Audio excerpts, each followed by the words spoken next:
WSJU Radio, St. John's University, Sports and Hip Hop with DJ Mad Max, the one and only Buffalo's rising star, Buffalo's rising MC, Jae Skeese. Jae Skeese, how you doing, man? Blessed, bro. I'm doing well, man. Thank you for having me. I saw that deal that you signed. How are you feeling? Man, it feels amazing. You know what I'm saying? I've been saying, man, it's very humbling, but also very empowering. You know what I'm saying? Like to know that all the work that I've put in over all this long amount of time. I mean, you know what I'm saying, being on this journey finally paid off to, me getting to the next level. You know what I'm saying? It's hard work pay off. Now, how long have you been rapping for?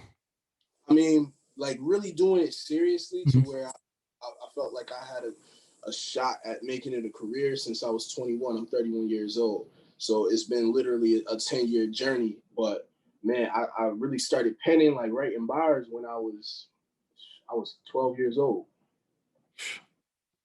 And you're an MC. That's the thing that separates you from everyone in the game right now. People don't use that term anymore.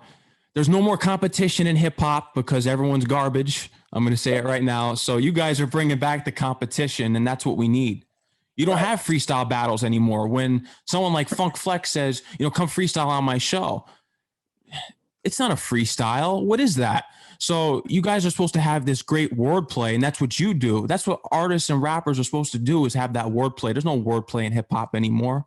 There's nothing to memorize anymore, but the same bar that just goes around and around in a loop. We know the deal. Right. But you're bringing it back. Yeah, of course, man. I just coming up, man, I was a student of the game, and like, listening to the Busta Rhymes, and you know what I'm saying, the Jay-Z's and the DMX's, and as I got older, the Lupe Fiascos, and all those different artists, man, they really just inspired me to, make sure that my pen was always sharp. And that was something like when I was growing up, it was like, I'm 13, 14, 15 years old. My main thing was always, I wanted to make people say, ooh, every time I'm, every other bar, I want to hear, ooh, you know what I'm saying? Like, cause that gives me the energy to just keep going and just keep rapping and keep going crazy.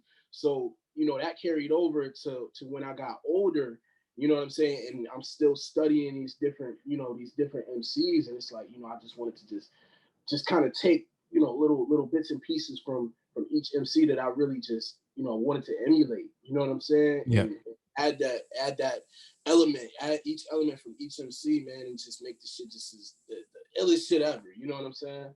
Oh, and it is ill, especially the beats. You're a great beat picker. A lot of these rappers out here aren't that great beat pickers. It's mostly trap beats, and I like that 90s nostalgic boom bap.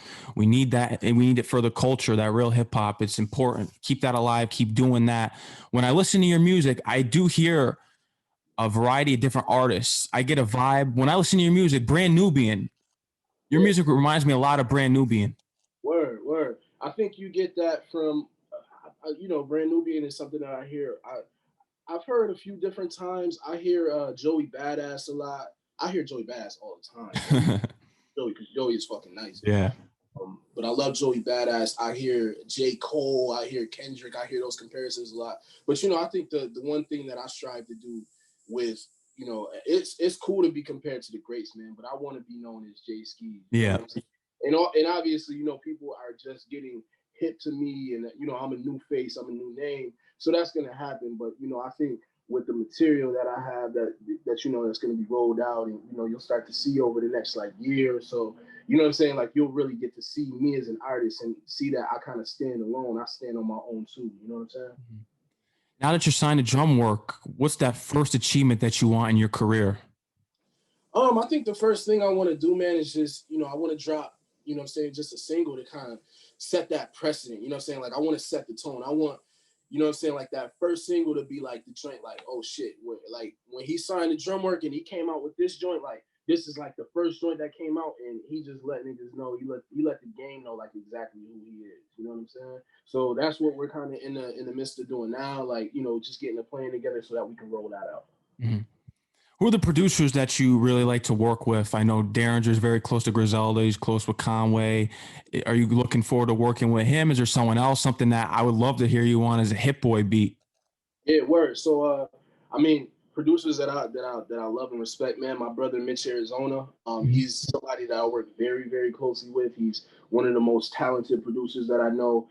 Tony Boy, he's another producer that I know from Buffalo, very talented. He's also an MC and an engineer. My bro Camouflage Monk, he works closely with Griselda as well. He's somebody that I came up on the music scene with. He's a part of my music collective our music collective called First Class. Mhm. Man, and as far as like Derringer is a legend. I used to go to this bar over on Allen Street, which is here in Buffalo, and I used to watch him cut records. This was before all the Griselda and everything, you know what I mean? And I've always, really just paid attention to what he did because he was always great at everything that he's done. So, to work with Derringer, I haven't got to work with him like one-on-one yet. I was on the Stefan Diggs joint on From King to a God, and we got some other stuff coming up. But when the opportunity presents itself, I would definitely love to work with Derringer. I think he's like a phenomenal producer. What was it like going bar for bar on Stefan Diggs with Conway? I mean, it wasn't really that kind of thing. I think more so it was like, as we were making the song, he was more so penning his bars, and then I kind of just came with a hook at the end of the joint. You know what I'm saying? I told him that I had something for it. He was like, well, after I lay my joint down, let me, lay yours down, let me hear it. And it just kind of worked out. I think more so, if we were talking about going bar for bar, it would have been on the Crack in the 90s joint. Yeah, that one too. You know what I'm saying? Like that joint, like that was crazy because when I got the song and I heard Conway verse, and I'm like, Conway want me to get on this? Like, god damn. Like, so it's good because with the whole Drumwork movement, me, Conway, Love the Genius, you know what I'm saying? It's like still sharp still, you know what I'm saying? And they're both two phenomenal, great MCs who never like you can't look at them and think that they're ever gonna like drop the ball or come with some whack bars. So that makes me take my, my game up, another 2 levels because I want my verses to be just as hot as theirs. You know what I'm saying? And you can hear it in your music. You can hear it that you're going to take it to the next level. I've spoken to many artists that I've known, especially artists from New York that can really rap, but they love the trap beats. I'll tell them, I'll send them a few beats. I'll say, try these beats. And they'll tell me, that sounds dated, man. I can't do that. Why is it that these younger artists just don't find that nostalgic and boom bap sound appealing? Why do you think that is? I mean, I think it's got a lot to do with what you hear, like what's pushed. You know what I'm saying in the Yeah. mainstream, and obviously, you got like the different TikTok dances and that culture and like the Instagram challenges and shit, and like it's all for the culture, so it's all good, but it's just the majority of what you hear is that. So there's not really balance Yeah. in the mainstream. So, obviously what is right there in front of your face, if you're a fan of it or if, you want to emulate that, that's what you're going to go and copy. So, that's what's been pushed for the last few years. So, you have younger artists who that's what they see and that's what they want to emulate. And one thing, like I came up at a different time. So emceeing and writing bars and, the different style, it just that's what appealed to me and that's what still appeals to me. Like there's newer music that I like as well, but I think it's more so just an age thing. And then you do have some younger MCs who they will use those type of beats and they sound dope and they make great music, but it's just not what's so prevalent now. You know what I mean? Like these younger artists are just emulating what they see, which is natural. You know what I mean? Because if this was 1995, you would have a bunch of younger artists who were emulating, you know what I'm saying, Wu-Tang and Jay-Z and Nas, you know what I'm saying? I wish that we had the social media era. It maybe not because it maybe would have oversaturated it, but just if you could have a time capsule and you can go back, what if social media was in the 90s? Because then everyone would be rapping. I think that would be great. I mean, with the climate right now, I would love to have all these MCs out here and we just don't have it.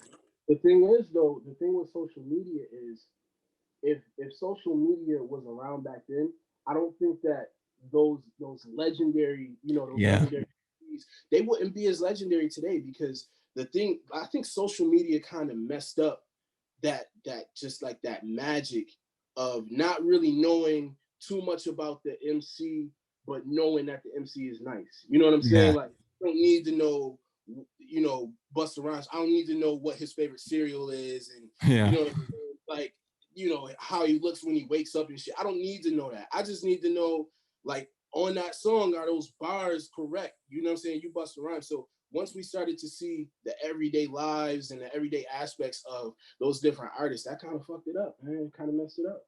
Yeah, because personal life sometimes gets in between the musical side of your life, and that's what's really messing up the game right now. And thank God that you have a sound, because we need more people like you. And I'm here. I'm here to play those records. I play your records on my station. I play the Griselda records on my station. That comes first. I have to do the interviews to keep the audience quiet because they like all that mainstream stuff. It stinks. I get through it, but it, I'm not enjoyed by it. I'm not enjoyed by it because I want someone that I can have a great conversation about music with and who understands the game and understands the old school and what lyricism is all about and bars. And that's the thing. I just can't get into this new music. It's good. It's good to have balance, but there's no balance for you guys at all. I say that all the time. People are like, well, we got to move on. The sound evolves. Yeah, well, you're just a young kid who doesn't understand anything. No, that's a fact. And the big thing is like in terms of hip hop, it's built on, certain pillars and certain things. And so, to call what we have now today hip hop, it's almost like you need another genre. You can't really call it hip hop because it just it's not built on those five pillars of hip hop. You feel what I'm saying? So like that's the main thing. You know what I mean? Like I feel what you're saying. Like, but I can still appreciate it because I can, any form of art I have an appreciation for. I even like I'm not just an MC. I also paint and I have a fashion brand. So like I can appreciate, rock music. I can appreciate all different types of music just for the artistry of it. But I definitely get where you're coming from in terms of just it like this sound today is just it's not really hip hop. You know what I'm saying? Yeah, it's not. And have one of these artists, like I said before, have one of these artists sit down and ask them to do a freestyle. It comes out whack every time. Trust me, I've tried doing it. It doesn't work. You could put them on the boom bap beat and they still got that mumbly flow and it doesn't sound good. Right. Yeah, no, I definitely I hear you. And then even with their writings, a lot of the time it's still not really all that good. It's just a lot of it is just like melody. And again, it's cool. It's if that's what you're into, that's what you do. But that's not what I do personally. It's not what I prefer. But there are some songs that it's dope. You know what I'm saying? It's cool. And the thing to remember is there's a time and a place for everything. You know what I'm saying? I'm not real big on like going out, but if I'm in the car and I'm driving somewhere, it's I don't know, maybe Juice World comes on, I'll listen to it. You know what I'm saying? Like there's some songs where he's sampled like he's used like really, really like notorious samples, you know what I'm saying, and kind of flipped it, or the producer has flipped it and made it kind of into something that sounds a little bit more updated. And I can appreciate it just because of the sample, like not so much of what he's saying. You know what I mean? So it's cool to kind of see that side of it. You know what I'm saying? Mm-hmm. R&B, I feel as though is the same way. It doesn't have the authentic feel anymore. The auto tune is officially taken over R&B. There's probably some real vocalists out there, I'm sure, but something I would love to see artists get back to, especially you guys, the lyrical guys, you of course, is let's get back to making those Sugar Hill records with AZ, and let's get back to that. Do you know any R&B artists personally that you'd be able to make a song with like that, who can actually sing? No, for sure. I just like literally just last night. Shout out my girl Coda Sevilla. I just recorded a song last night. And I'm not saying that it's reminiscent of that, Yeah. but it is very it's a heavy record, man. It's a very heavy record. The record is called Auntie Crystal. And like when that joint drop, it's exceptional, bro. It's one of them joints where I know everybody will feel it. And it's about my life, and then you got her in the background. She's riffing and she's doing her thing. It's an exceptional record, bro. You know what I'm saying? So I'm excited. But Coda Sevilla. There's a few other artists here from town. Miles B, who sounds really great. There's a few other artists, you know what I'm saying, that sing and they do their thing, man. And I'm looking forward to working with, you know what I'm saying, as my career progresses. But man, yeah, definitely, I can tap in with a few different people. That would be fire because that's something that we need back. Another one, Origino from Buffalo. He's amazing. You guys have a lot of talent in Buffalo. Why do you think it's so hard for you guys to get that exposure? Because I look at New York as New York. I get the boroughs, the Bronx, Queens. Why is it so hard for you guys to get that exposure? It's always been like real tough. I mean, thank God for Griselda and what they brought to the game, and you know, the way that they kind of knocked down the door, or at least opened up the door. You know, the door is kind of cracked now, so now we can kind of get a shoulder, and you feel what I'm saying? Yeah. But you know, for a long time, you know, if we went other places, you know, hey, I'm from Buffalo, we just weren't accepted, you know, for a long time. And even here in Buffalo, you know what I mean? Just being an MC here in the town, for a long time, there wasn't really a music scene. You know what I mean? Like there were a lot of people who made music, and you know, people would be around with their CDs and mixtapes, and you know, you would try to get heard. And what it was for the longest time, I'll never forget this. If you were a Buffalo MC, you were just whack. You know what I'm saying? Like that was just the stigma.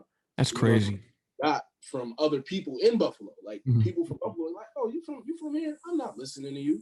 You know what I'm saying? But when you go other places again, you know, normally you get embraced. If you're coming from New York City, you know what I'm saying, you go down to Atlanta, whatever the case is, they love you because you from, you know what I'm saying, you from up top. Or vice versa. When people from Atlanta, you know, they come up top, oh shit, you from Atlanta? Oh shit, you know what you got going on? Mhm. You know what I mean? But it was just for a long time, Buffalo just never had like that. We just never were embraced. Like Buffalo is almost like the hyperbolic time chamber. Like you hear it and it's like, you know what I'm saying, you can just hone your skills, and you know what I'm saying? Like you sharpen up your blade, and then you go out in the world, and then it's like it's on. You know what I'm saying? Like that's really what it is. So, you know, for the longest time that's what it was. And then, you know, you had, you know, Griselda, you had people like Jae Skeese, who's part of Ayo and Keys. He's produced multiple records for, you know, different people in the industry. And it's more so like a newer sound, but you know, you got people like that started knocking down doors, you know what I'm saying? And so now we can be, you know, a little bit more accepted, you know what I'm saying?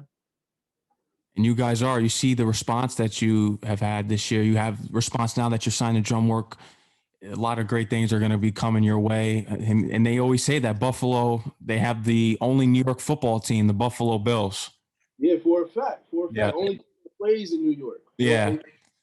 And it kills me because the Jets used to play in Shea Stadium. They should have built their own stadium out in Queens. They could have been in New York. The Giants they've been in Jersey the longest. They're the worst of the worst. And we're in bed with them, and I'm looking to get out.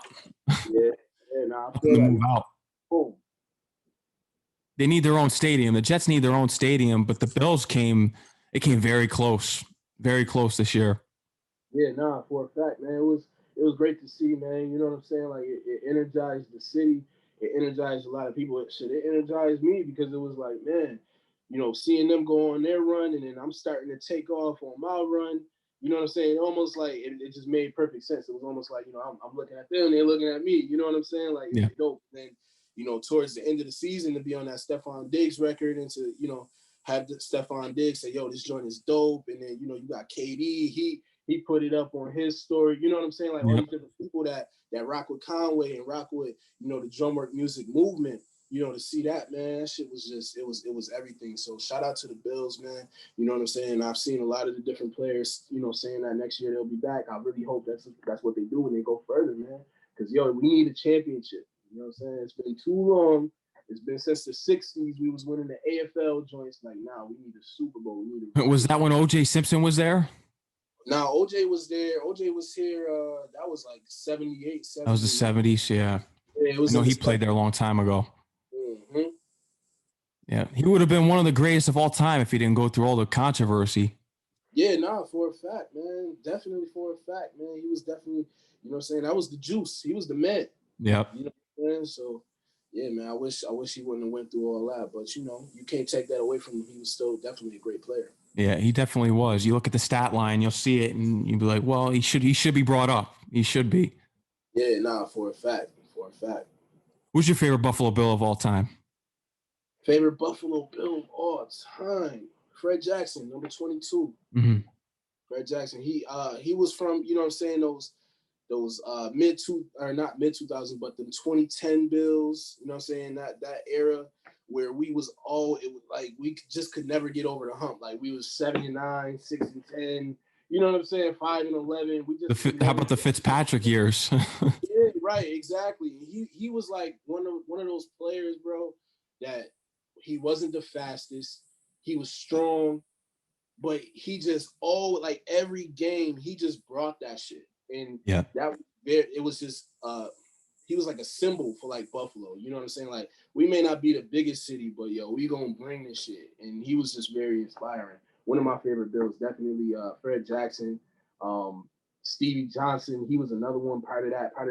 You know what I'm saying? Mid 2010s, just nice. You know what I'm saying? And Eric Moles, he was one of my favorite Bills too. He was always nice at wide receiver. You know what I'm saying? Early 2000s. What's crazy are those 90s teams where you should have won one. You should have beat the Giants. That's who you should have beat.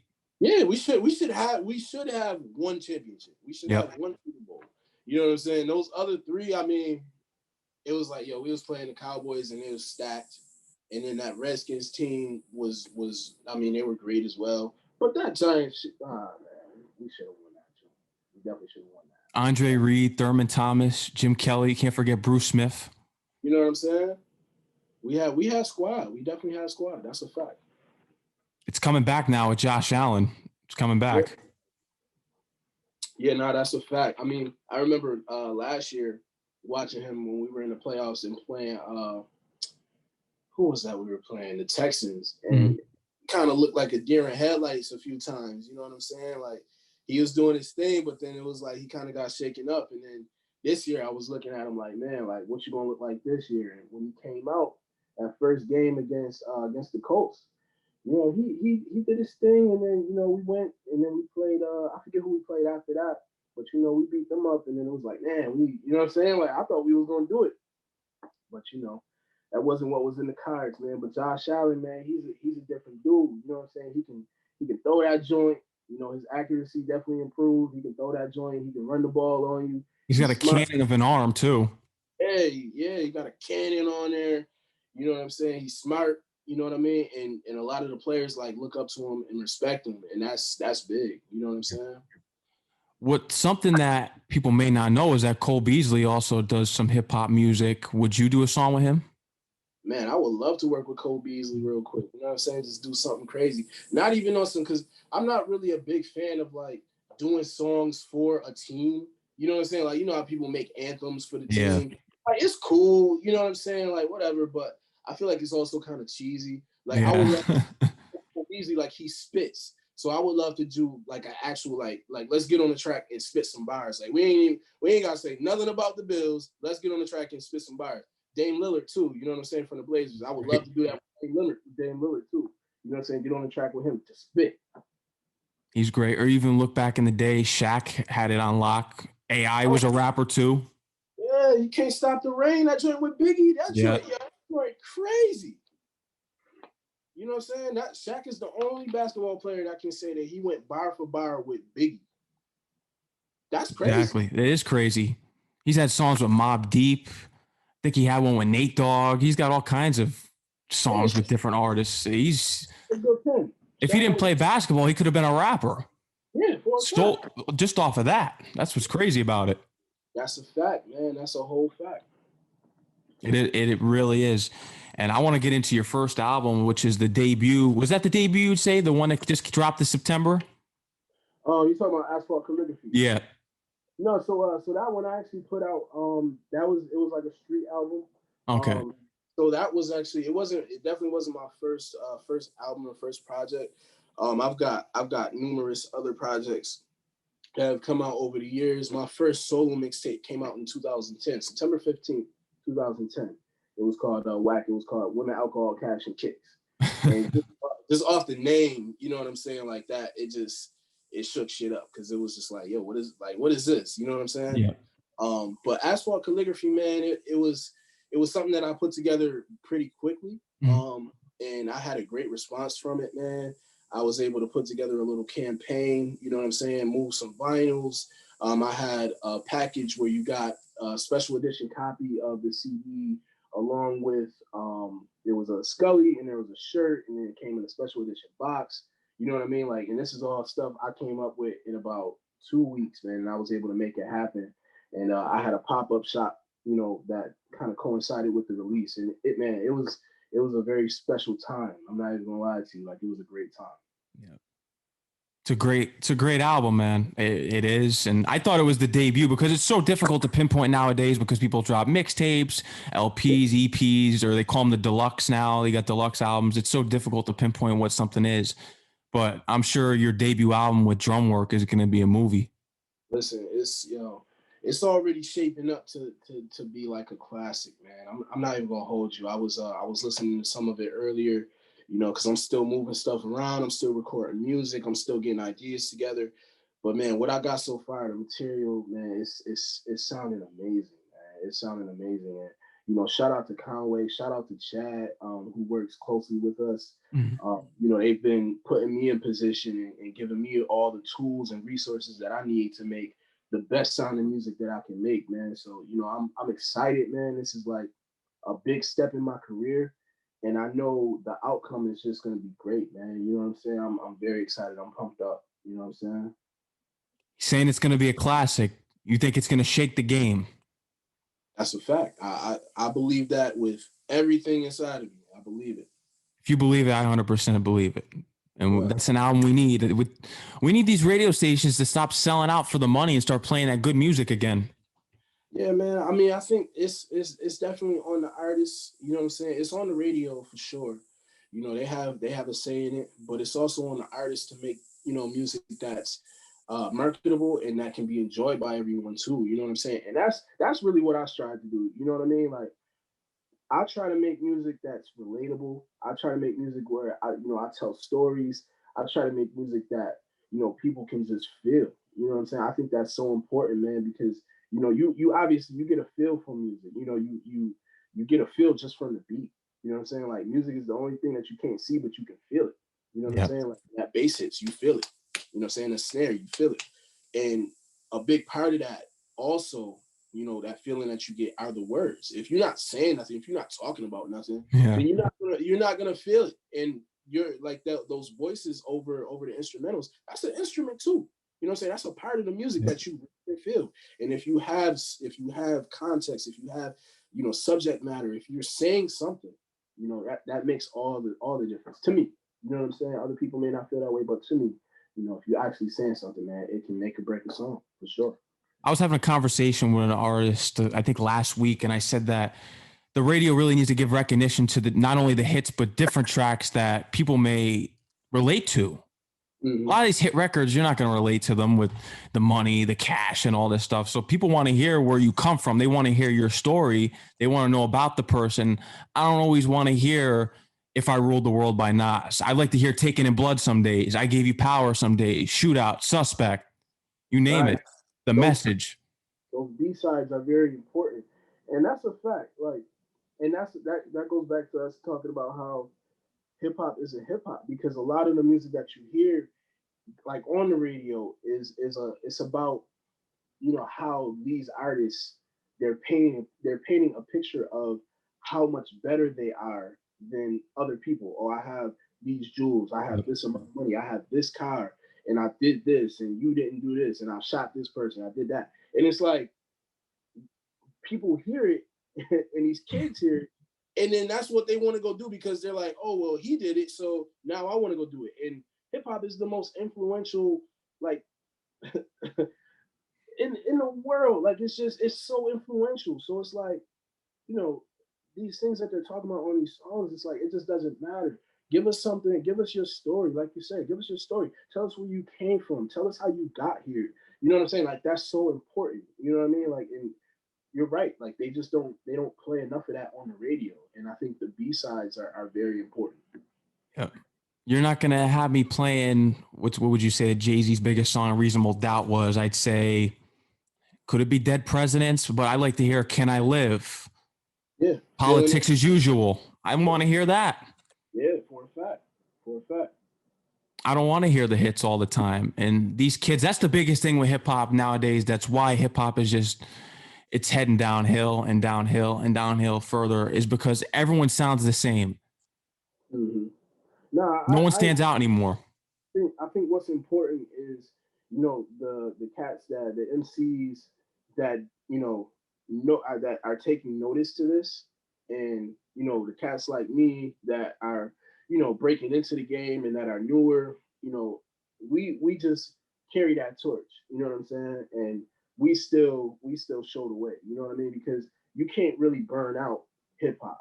You know what I'm saying? As long as there's somebody there setting the example and somebody there to say, yo, this is how you really do it. This is what's important. Like not this other shit that's going on. Like this is what's important. And I think you have those cats, like I said, like myself, the Love the Geniuses, the Conways, the Griseldas, and I can name off, plenty of artists.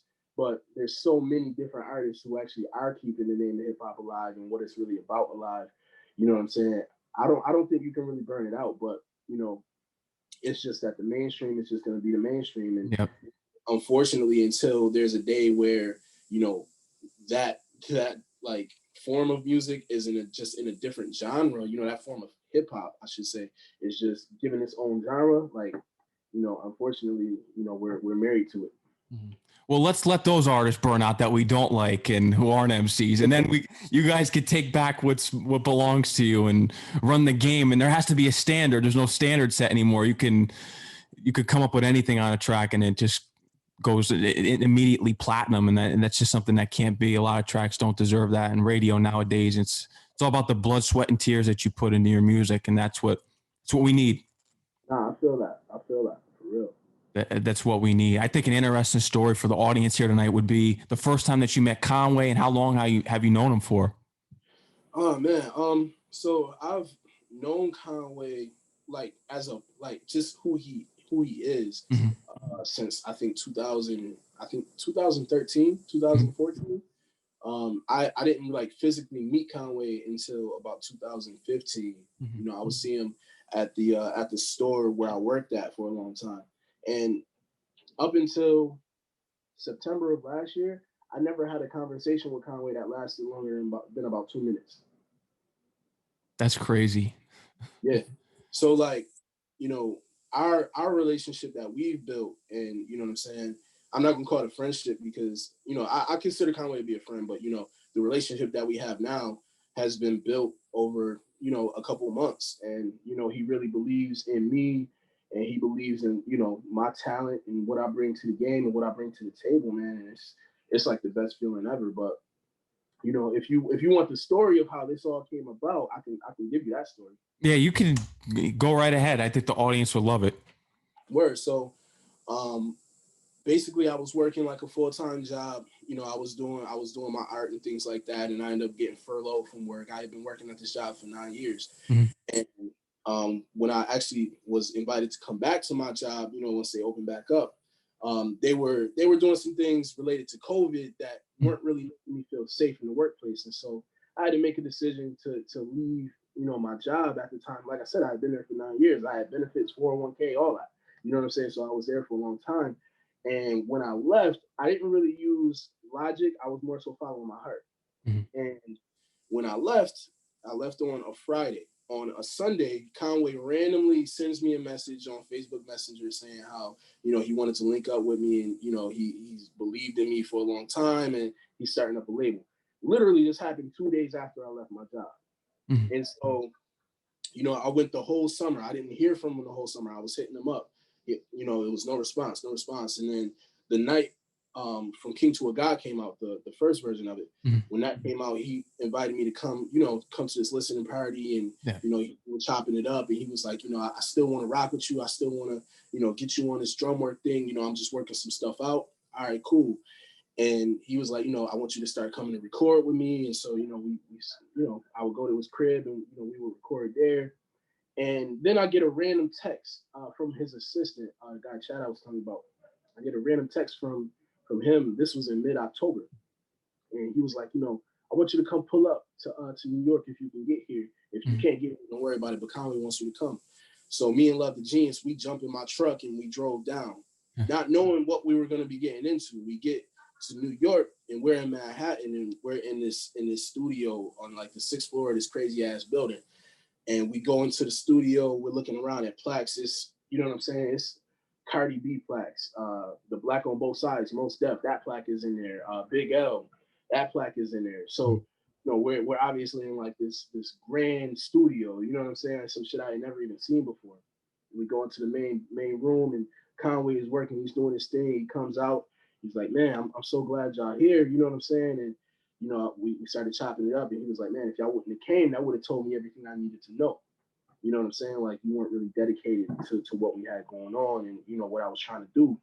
And so we end up, you know, pretty much staying the whole week, and we recorded all these songs, you know what I'm saying? And we're inspiring Conway. Conway is inspiring us. And by the time we left, you know what I'm saying? He was like, yo, like, y'all don't even understand. Y'all came here on a whim, not knowing what y'all were getting into, and y'all leaving with record deals. And so, you know, we just been working ever since. You know, we went to Miami. We went to Drink Champs with him. You know what I'm saying? We just been traveling. We did the title show, the live title show. He let us perform a track each on there. Me and Love the Genius, man. And man, just from there, bro, we just been working, man. It's been like a great experience, man. For real, this is like the illest shit ever. You know what I'm saying? And I'm blessed, and I'm grateful. You know what I'm saying? He's paving the way for you. That's what's important, is that he made that path for you, because he knocked down the barrier to get Buffalo that recognition. Now you're going to see all these artists come in from Buffalo now, and then here's where the Buffalo gets put on the map finally. And that's what's important to Conway. That was something that he always stresses. Is like, you know, I believe in you. I believe in love, because, you know, y'all are the artists that are going to come after me. You know what I mean? And he really wants the game. He wants that respect from the game, from everybody all around. Like, nah, it's not just us. It's not just Griselda. We're great artists, but Buffalo as a whole has great artists. And he wants to put the spotlight on that, and wants the world to understand that. And I see you got the Drumwork necklace on. It's similar to the Death Row necklace. We're Yeah, bringing man. the necklaces back too, I see. Some good VVS's in there, you know. Yeah. We need those again. We need the Death Row chains. Nah, for a fact, man. Them joints is legendary. If you could have been on a label back in the day, you're from New York, of course, would it be Bad Boy or Death Row? Woo, Bad Boy. Gotta go Bad Boy? Yeah, gotta go Bad Boy, man. It was flashy. It was getting to it, man. You know what I'm saying? Death Row, I mean, Death Row was Death Row too, but, you know, Bad Boy, man, they close to home, man. Who's your favorite artist on Bad Boy? Was it Biggie? Because then Mace came out in Harlem World and it took over. Nah, it's definitely Biggie. Biggie is still one of my favorite MCs, man. I can spit Unbelievable to you right now, front to back, the whole song. You know what I'm saying? Like, he was just unbelievable. You know what I'm saying? He's a great MC, man. You know what I mean? Yeah, Unbelievable is an underrated track off of Ready to Die. Do you prefer Ready to Die or Life After Death? What's your go-to? Yeah, Ready to Die. Ready to Die. Yeah.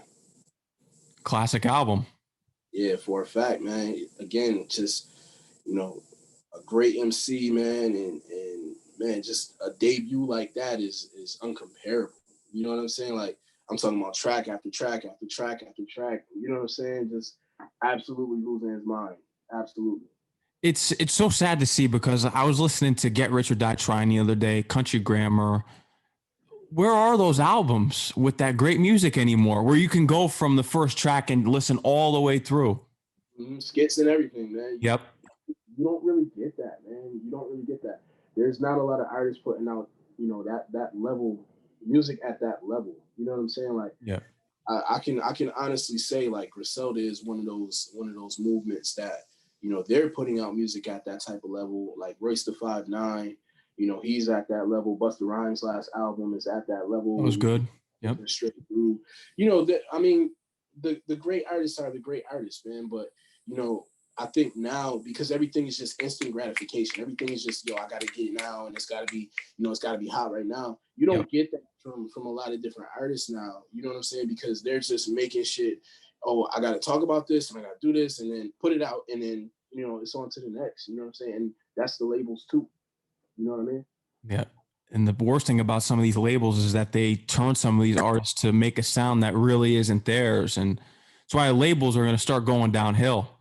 Mm-hmm. Yeah, I mean, it's already starting. I mean, there's a lot of different artists that, you know, they're getting hip to the fact that they don't need the labels. You know, they're doing a lot of different things on their own.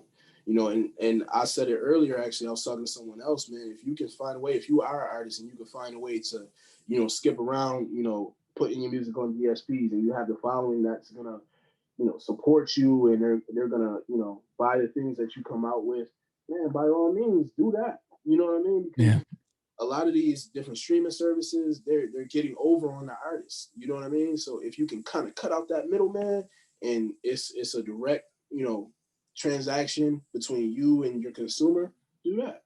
Why not? Mm-hmm. I know that artists right now are having a hard time with performances due to the pandemic that's going on. But once you start getting things going and you're ready for the new album to drop, is there any virtual platforms that you're looking to perform on? As of right now, I don't really have anything in mind, but I mean, I'm always open to that idea. The title show, it was.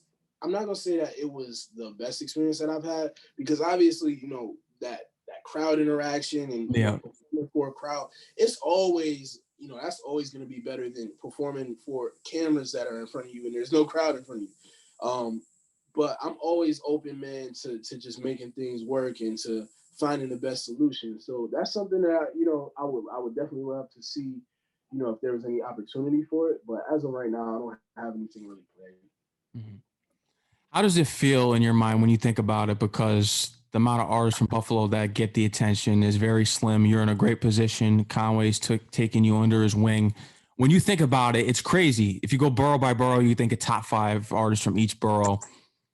You could be in the top 5 artists from Buffalo. Mm-hmm. How does that make you feel? Um, I mean, I definitely consider myself top 5 already, It's and easy to, too. And it's not a knock because you're really good.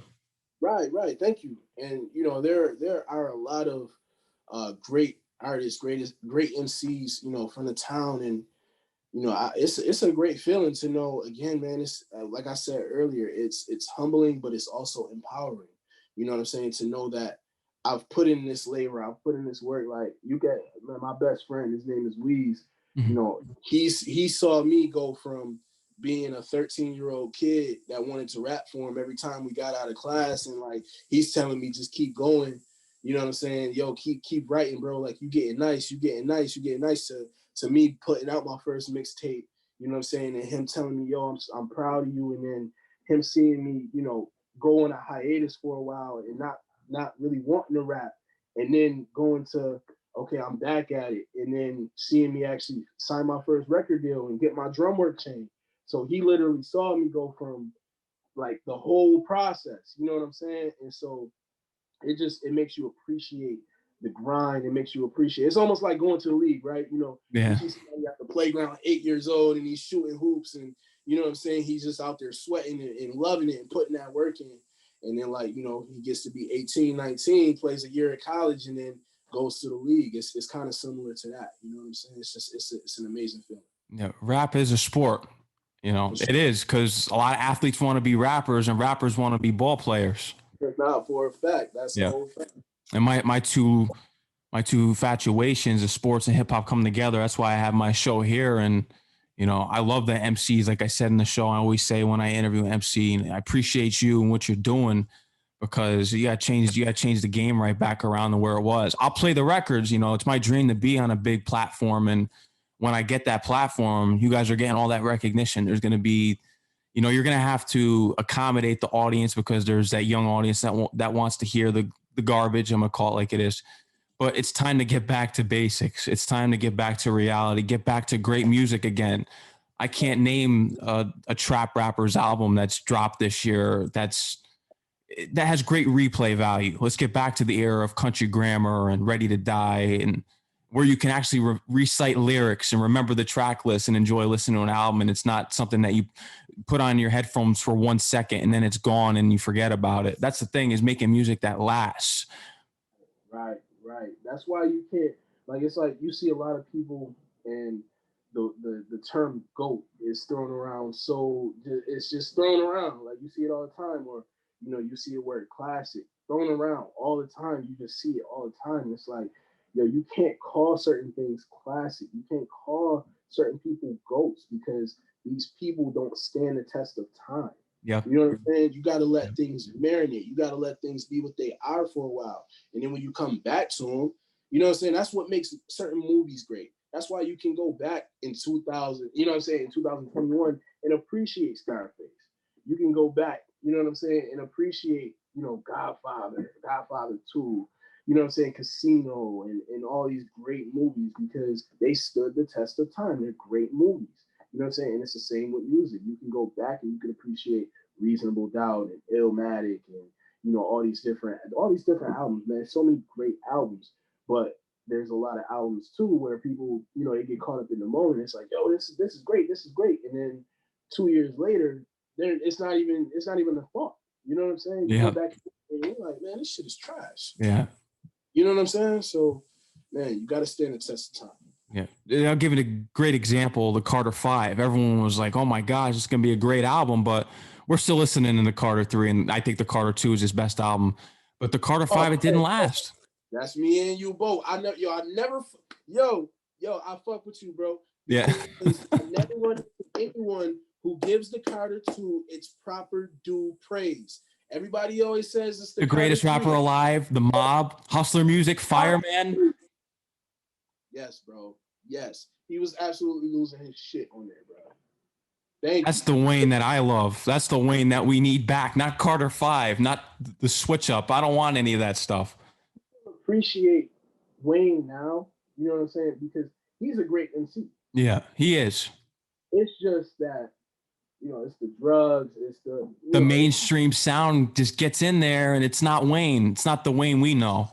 It's a combination of a lot of different things, man. I love Wayne, bro. Like, I grew up on Wayne. So it's like, I have an appreciation for him as an artist and as an MC. But, man, Carter 2, that's his magnum opus to me. That's his greatest album, in my opinion. Everyone always say the Carter 3. I mean, Carter 3 was great, but the Carter 2. Yeah, it's different. It doesn't get enough praise, but I always make sure that's my favorite Wayne album. That's my favorite one. For a fact. And I'm sure that's someone that's on your list to get a feature for. Oh, man. Listen, that's still kind of like a dream. I've run into different people, man, that I've looked up to, being with Conway, a couple weeks ago, we were just at the Joe Budden podcast and like meeting Joe Budden and, just kind of chopping it up with him for a second. These different people that I've rubbed shoulders with, it's like, yo, wait a minute, like you're Joe Budden, you know what I mean? So I still have those moments. So even with Lil Wayne, I know I would have one of those moments too, but to be in the booth with Lil Wayne and get a verse, man, that would be a dream come true, and I'm already living my dream. You know what I mean? Yeah, you're already doing it, and you're just starting at 31. That's the thing about the Buffalo movement is that you guys made it a point to where age doesn't matter anymore. You can make it at whatever age you want to make it. You don't have to be 19. I think maybe artists should start a little later and so they can mature enough and become MCs like you, but that's where I want it to be. But that's the thing. You can make it at any age from Buffalo right now. You can't do that in the Bronx or anywhere now. That's a fact, man. And I think, hip hop is the only genre of music where age matters. Yep. You have, rock bands who tour until they're fucking 70 years old. Right, like the Rolling Stones. Yeah, they do sold out shows and, people are there and like they have real fans who like really have supported them for 40, 50 years, which is amazing. That's because they make great music and it stands the test of time. That's why this hip hop shit it's kind of like a double-edged sword. You know what I'm saying? Like it's just instant gratification. You're not gonna have fans, and J. Cole said it. You're not gonna have fans when your fans now get a little older and recognize all the bullshit that you're doing because they're gonna outgrow you. You feel me? Yep. So yeah, it's really crazy to think about. But there shouldn't be an age limit on hip hop. There shouldn't be. Yeah. You know what I mean? Everybody wants the newest and youngest, and it's kind of like that in sports too. And I think maybe that's why there's such a like direct correlation with sports and hip hop. You know what I mean? But I think that's also like kind of like the record labels doing. You know what I mean? They didn't want older people who were talking, knowledge and dropping knowledge, because then it's like, no, like we don't want to hear that. Like we want the number. You know what I'm saying? These little stupid dudes. We want these dudes who don't know no better, because now you're giving out too much knowledge. Yeah, we want you to keep talking about popping the Xanax instead of telling a great story that people can relate to and they're interested in hearing. Exactly. Keep putting the McDonald's in their ear. That's it. Right, exactly. Yeah, it's it's an art. What you do is an art. Man, thank you, bro. I really appreciate that, man. For real, like, I put my all into these bars. I put my all into, every song that I make. You know what I'm saying? Like my man, he tell me every time I see him, yo, I've never heard a whack verse from you, and that's because I never have sat up and said, okay, I'm gonna just say whatever on your song. Like, nah, like anything that I pen, anything that I, any track that I approach, man, I'm trying to drop 50 on that motherfucker. Like every time I'm dropping 50. You feel me? And so, like, man, I appreciate that for real. Because, it was a long time. For a long time, I never felt like, people appreciated the bars. I always felt like, man, you know what I'm saying? Because I wasn't getting the response that, I felt was warranted from, the work that I put in. But what I had to realize is that, certain things, man, they don't come when you want them to. They come when, you know what I'm saying, when they need to. When the universe feels like you're ready for it, they're going to, the universe is going to push it your way. You know what I'm saying? And that was something that I had to, as I got older, I had to learn. You know what I mean? What is your greatest verse that you've done so far, in your opinion? I don't have one. Mm. I can't say that. I don't have a greatest song and I don't have a greatest verse. I have verses that I really love, but I can't say that I have a greatest one. And the reason why is that's a good question. Mm. Is because I have certain songs for certain people that affect certain people in certain ways. Mm-hmm. And I have music that like I said, I was in the studio last night. I could call the song that I made last night my greatest song. Yeah. For a multitude of reasons.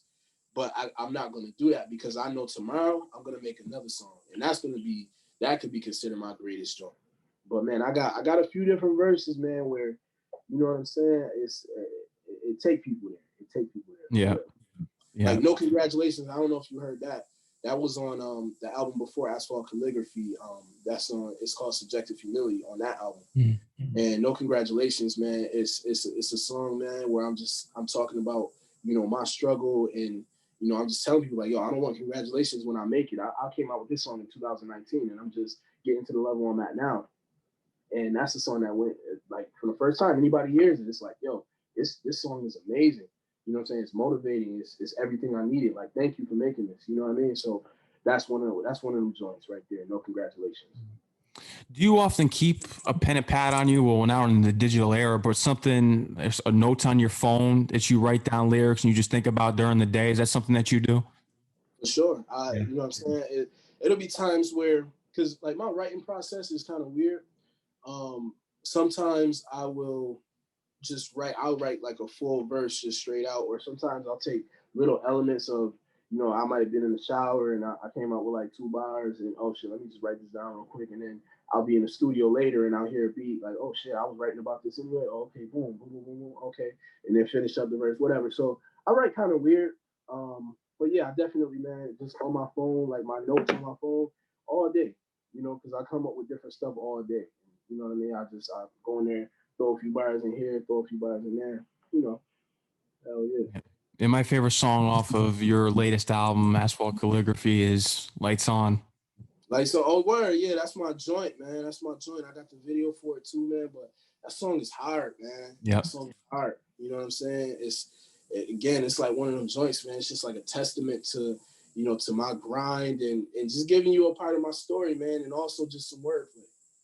Yeah, that's what matters to me is that wordplay. You got to have the wordplay. If you sat down, you ask these kids, what is wordplay? They'll probably go 100, 100, 100, 100, and it's, you can't get that anymore. You can't get that anymore, and that's what's rare. Because I look at you guys as poets. Right. No, that's a fact. That's a fact. This is why you guys are so distinct from every other genre, because you can't call a rock star a poet.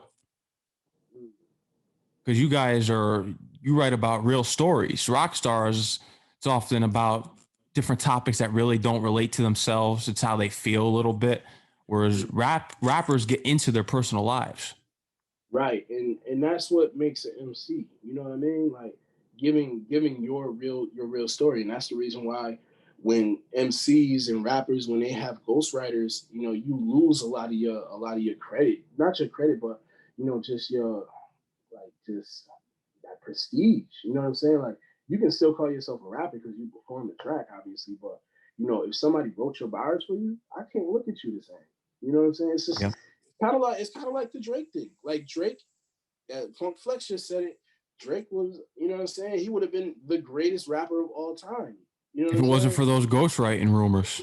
For those reference tracks that came out. Now it's kind of like Barry Bonds, you know what I'm saying, after he set the home run record and then they found out that he was, you know what I'm saying, juicing. Yeah. It's like, you got the record, but I'm gonna put an asterisk next to this motherfucker because he was juicing. Yeah, and they got to do that for the Patriots too, with the deflating the balls and all the Spygate and all that. So that's why Tom Brady isn't the GOAT to me still. Yeah, all the cheating, all the bullshit. You know, it's just like, man, like it counts. It counts for something, and maybe not to everybody. You know what I'm saying? Because I remember when that news about like Drake first came out, and I was talking with my homies. You know what I'm saying? Some of my close friends that, you know, are big Drake fans. I'm a big Drake fan, but you know, I'm talking to them like, hey, this doesn't matter to you. Like, nah, he's still Drake, and it don't matter. Like, how doesn't this matter to you? Like, we love Drake because of his stories.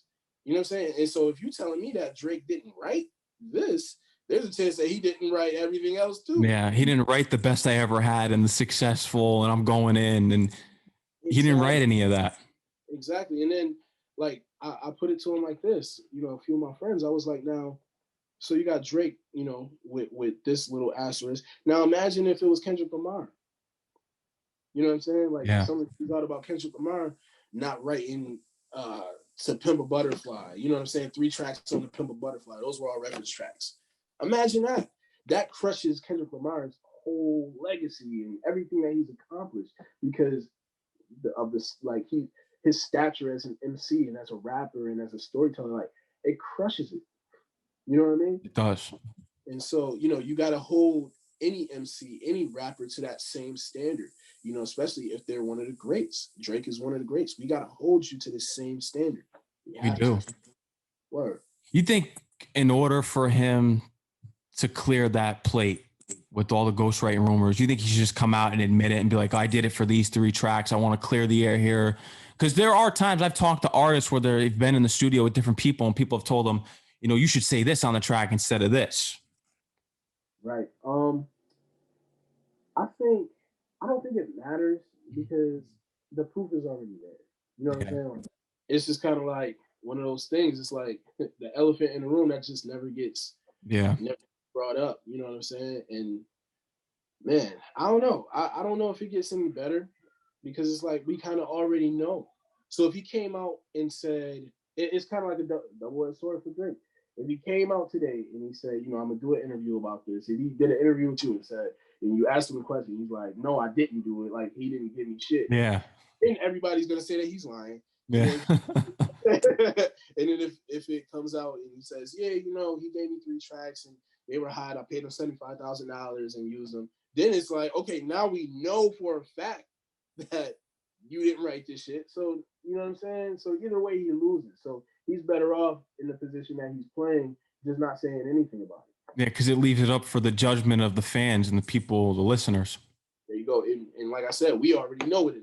Yeah, we know. Of course we do. We heard the rumors. We heard the tracks, and we know what the final result was. Exactly. So it's like, it is what it is. And bringing up the cheating scandals and everything, is Tom Brady the greatest of all time to you? I can't give him the GOAT because I just hate his guts. And I don't even I'm the same way. He did this for so long, bro. Like it's just like yeah, he's the GOAT, man. You gotta say it. He's the GOAT. I mean, seven championship rings. You know, beating Atlanta the way that he did in the Super Bowl. Just dominating the AFC East for such a long time. Rules being changed, you know, for him because of him. Yeah, the tuck rule and all the league loves him. Yeah, it's just like, man. But there's always just like, even when he was with the Patriots, this last Super Bowl where, you know what I'm saying, all those different pass interference calls and shit that weren't really pass interference calls. Yeah. It's always some fishy shit with Tom Brady. And whatever the marbles is on the line, it's always something fishy. So, you know, it's like you can call him the GOAT. I'll give him the GOAT. But I'll also say, notes under that. There's always some fishy shit going on. You always got to mention that. Yeah, you the GOAT, but I ain't gonna put an asterisk there, but it's always some fishy shit going on. I'm gonna just leave it at that. Yeah, he's probably like stuffing the Benjamin Franklins in the back pockets of the referees when no one's looking. Doing something, man. It's something going on. Oh yeah, you definitely know there's something going on. Spygate, the Flakegate, thermometer gate.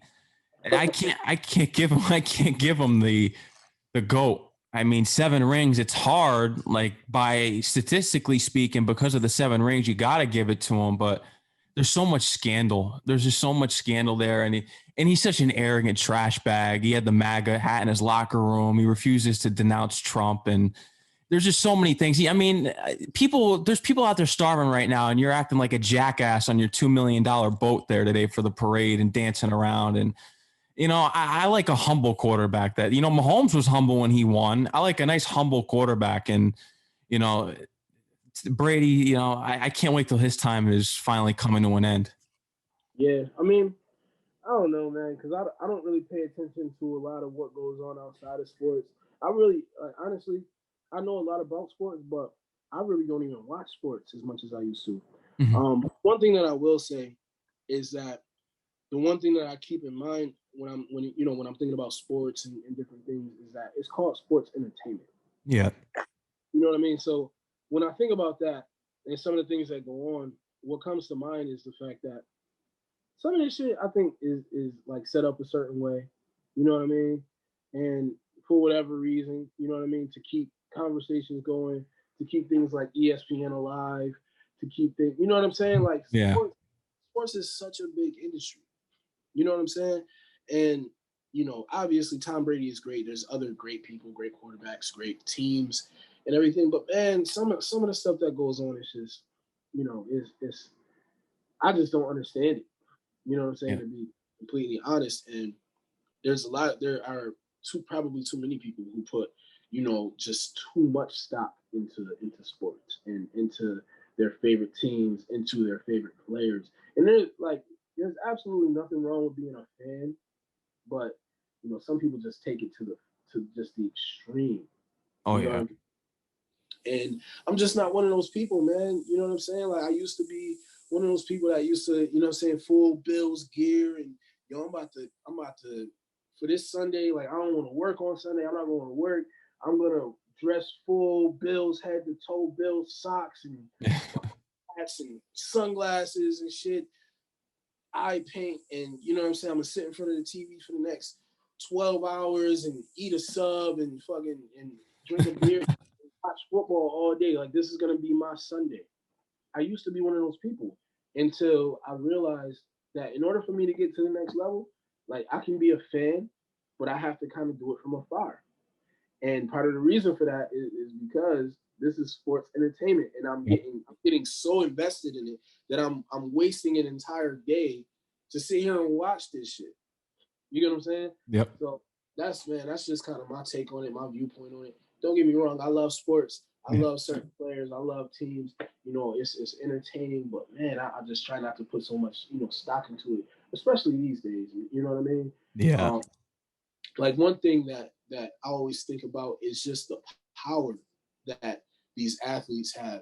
And I'll give this example real quick because this is obviously a sports show too. Yep. I don't know how much you're into basketball, but when the NBA teams were in the bubble, Mm-hmm. you had everybody waiting to see what LeBron was going to do. When the team said that they didn't want to play, I forget who it was that was murdered. Forgive me. But the team said that they didn't want to play. And It was either George Floyd or Breonna Taylor. It was one of them. I think it might have been Breonna Taylor when the decision came out that the cops weren't going to be indicted or charged. Yeah.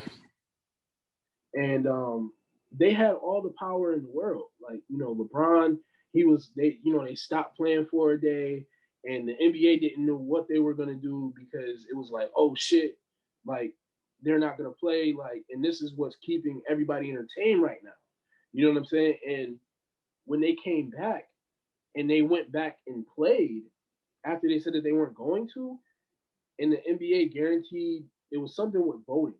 Mm-hmm. And then actually it was something where they were supposed to provide places for people to go and vote in NBA It was like on in the stadium. Yeah, because there's still voter suppression out there for black people, and it's unfortunate. And the NBA did that because you got to watch it, because these Trump people, they're nuts. We almost had a government takeover with the insurrection. I mean, it came that close.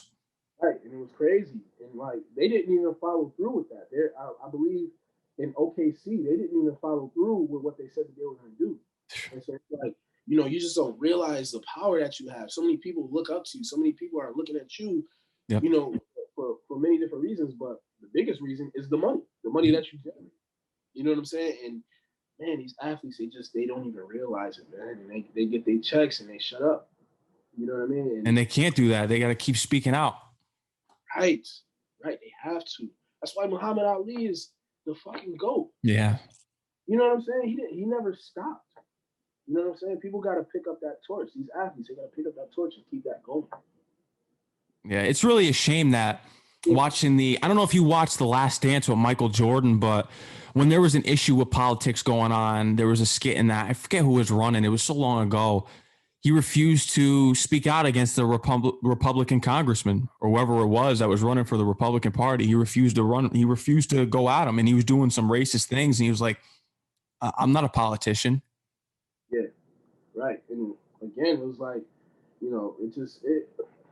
I understand that you're not a politician, but, with great power comes great responsibility. Yep. You know what I'm saying? Exactly right. You gotta own up to it, man. You got all these people looking up to you because you're great at what you do. You know what I'm saying? And like you got to use that platform. Again, I was saying earlier, I know of a bunch of different artists from here. I don't have the biggest platform. You know what I mean? And it's certain people that I put on certain songs, and I collaborate with, and there are people now asking about these artists. You know what I mean? Because of my platform now. I didn't have the biggest platform, you know what I'm saying? But I made it my job to say, okay, whatever platform I do have, I'm going to make sure that these people are heard. So I didn't have the biggest, power or anything like that, but I had a responsibility with the power that I did have, and I made sure that I did something positive. And that's what you're doing. And I'm kind of interested in this because, of course, Buffalo is always going to be the Bills 100%. But where do you guys lean in towards for basketball teams and baseball teams? I know hockey's the Sabres. So I'm curious, is basketball the Knicks? And I mean, Brooklyn's always going to be Jersey's team. Give me a break. But the baseball thing I'm interested in hearing too.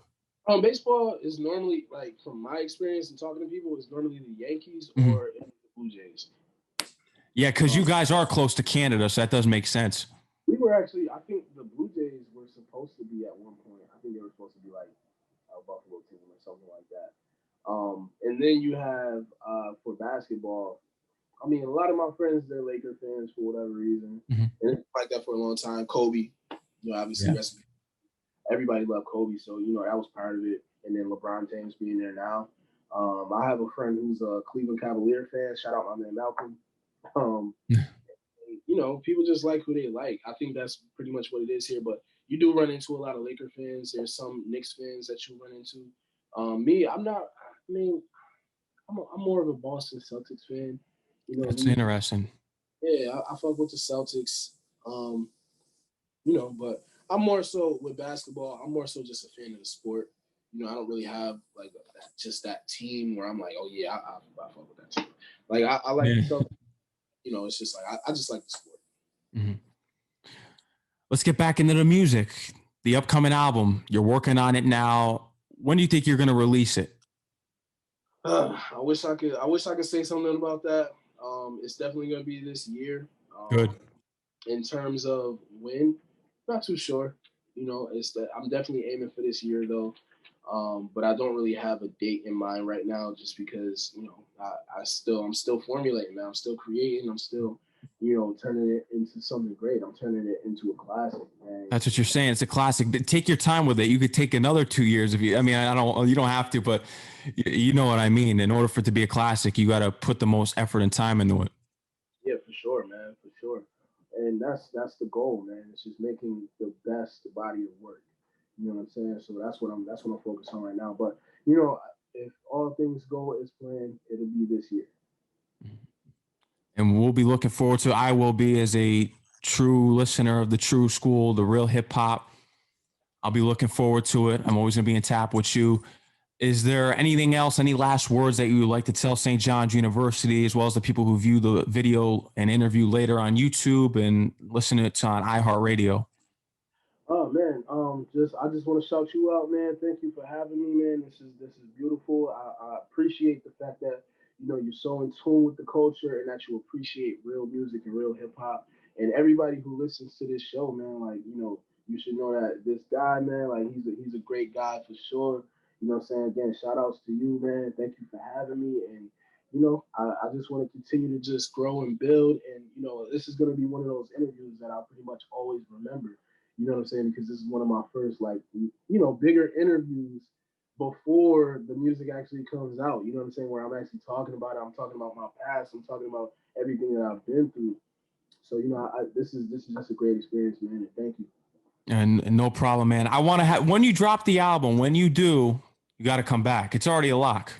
Nah, for a fact, bro. For a fact. We'll definitely make that happen. We'll tap in. Yep. Tap in. I'll get that album in the rotation for you ASAP. And I'm going to start speaking in existence because I'm a senior right now. I'm moving on. When I get that big ass platform, you're coming back and you're going to be representing Buffalo and you're going to do a nasty freestyle on my show. I know it stinks now. We're through the Zoom and the pandemic will be over by then. It'll be over. That's the one thing I'm looking forward to with this new administration is the pandemic's going to be over and we can finally start performing again, get back to real life. It's getting nuts. Staying in my house 24/7, 365 isn't healthy all the time. For a fact, man. For a fact. We definitely got to get back to that. Yep. Jae Skeese, I want to thank you again for coming on the show. Make sure you tap in with him. Go check out his music on all platforms. If you appreciate that real hip hop, that real culture, that real sound, not even the garbage that you hear in the radio stations when you're listening in your car. You want that authentic music feel. You want something you can relate to, something that you can recite. Jae Skeese is one of them. Word, man. Appreciate that, man. For sure, man. You already know. It's Drumwork Music, man. This is our year, man. 2020 Drum. Again, bro, thank you for having me. Salute. Salute. I'm going to send you the interview as soon as it's posted to. You're going to get it. If you want to post it, promote it, whatever, I'm going to be dropping it either tomorrow or Friday. I'm going to be posting and promoting it there. And I'll let them know where they can follow you on Instagram and Twitter. Word. So Instagram is at Jae Skeese, JaeSkeese. And then on Twitter, it's the same thing at Jae Skeese. And then make sure you check out my wearable art brand. It's BNBLYC, also on Instagram, and then BNBLYC.com. And you also have clothing and apparel. They could check that out. Yep, right on BNBLYC.com. Yep. Asphalt Calligraphy is also out on all platforms. Go check that out. That's just a taste what you have coming, and what you have coming is a classic, and we'll hear it, man. For a fact. All right, man. I want you to take care, stay safe, have a great night, and I'm looking forward to the future releases. Okay, for sure, bro. You do the same, man. Stay safe. You too, man. All right, peace. Peace.